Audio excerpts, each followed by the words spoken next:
We have here a library of some 100,000 originals or copies of original documents, such as this very interesting World War II poster we just obtained. This is a poster printed by the U.S. government to raise money for the war effort to defeat the Nazi and the Axis powers. Now, look at this poster. It's a Nazi hand stabbing the Bible, and the caption says, "This is the enemy." Wow. This is a clear message from the federal government. The Bible and what it stands for is under attack. We have to stand up and push back. This is amazing, especially considering where we find ourselves today. The president behind all of this was Franklin Delano Roosevelt. The message in this poster he had been delivering to Americans for years. For example, in 1940, as the Nazi wave was beginning to sweep across Europe, President Roosevelt reminded Americans, if the Spirit of God is not in us, and if we will not prepare to give all that we have and all that we are to preserve Christian civilization in our land, we shall go to destruction. A month later at Madison Square Garden, he told the assembled crowd, "We guard against the forces of anti-Christian aggression which may attack us from without, and the forces of ignorance and fear which may corrupt us from within."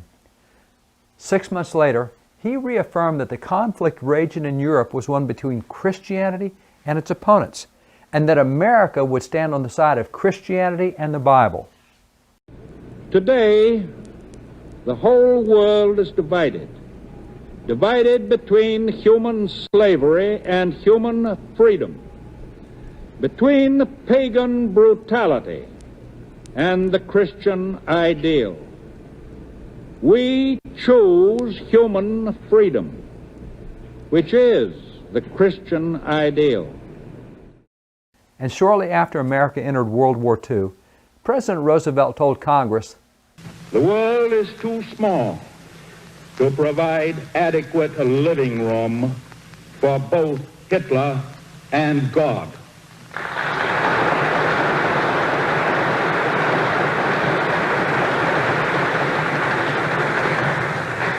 In proof of that, the Nazis have now announced their plan for enforcing their new German pagan religion all over the world, the plan by which the Holy Bible and the Cross of Mercy would be displaced by Mein Kampf and the swastika and the naked sword.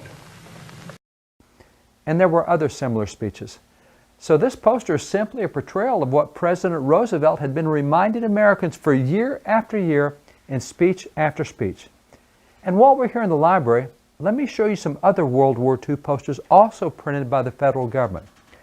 For example, here's one about peace and security, and it shows the three wise men at the birth of Christ. This one is built around preserving our religious liberties. And then look at this one. It has a quotation from a speech given by President Roosevelt's Vice President, Henry Wallace. It says, "Strong in the strength of the Lord, we who fight in the people's cause will never stop until that cause is won." And here's one with a picture of President Roosevelt with a family gathered together beside a cross. Then look at this one. It has a direct quote from the Lord's Prayer as taught by Jesus to his disciples in Matthew 6:13. It says, "Deliver us from evil."